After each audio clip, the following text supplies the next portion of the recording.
نحمدہ و نصلی علی رسولہ الکریم بسم اللہ الرحمن الرحیم۔ نبی رحمت صلی اللہ تعالی علیہ وسلم نے رمضان المبارک کے پہلے عشرے کا اعتکاف کیا، پھر آپ صلی اللہ علیہ وسلم نے دوسرے عشرے کا اعتکاف کیا تو اس دوران آپ نے اپنے خیمے سے سر مبارک باہر نکال کر یہ ارشاد فرمایا کہ میں لیلۃ القدر کی تلاش میں ہوں۔ مجھے اللہ کے فرشتے نے یہ اطلاع دی ہے کہ یہ رات عشرہ اخیر میں موجود ہے، تو لہٰذا جو میرے ساتھ اعتکاف کر رہے ہیں وہ آخری عشرے کا اعتکاف بھی میرے ساتھ کریں۔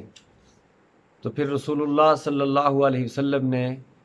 آخری عشرے کی طاق راتوں کے متعلق نشاندہی فرمائی کہ لیلۃ القدر کی رات کی نشاندہی مجھے فرما دی گئی، لیکن بعد میں مجھے بھلا دیا گیا، لہٰذا رمضان المبارک کے آخری عشرے کی طاق راتوں میں لیلۃ القدر موجود ہے۔ تو آخری عشرہ وہ مبارک عشرہ ہے جس میں یہ رات موجود ہوتی ہے، اور طاق راتوں میں 21ویں رات، 23ویں رات،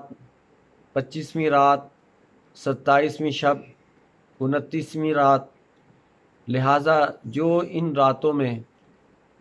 اللہ کی عبادت کرتا ہے ایمان کے ساتھ اور ثواب کی نیت کے ساتھ، اللہ تبارک و تعالی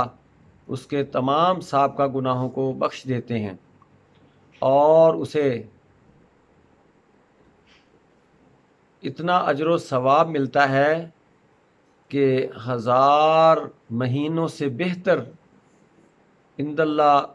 اس کو اجر و ثواب عطا فرمایا جاتا ہے جو اس رات کو اللہ کے حضور جاگ کر عبادت کرتا ہے۔ اللہ کریم ہمیں ان آنے والی راتوں کی قدر و منزلت عطا فرمائے۔ وآخر دعوانا ان الحمد للہ رب العالمین۔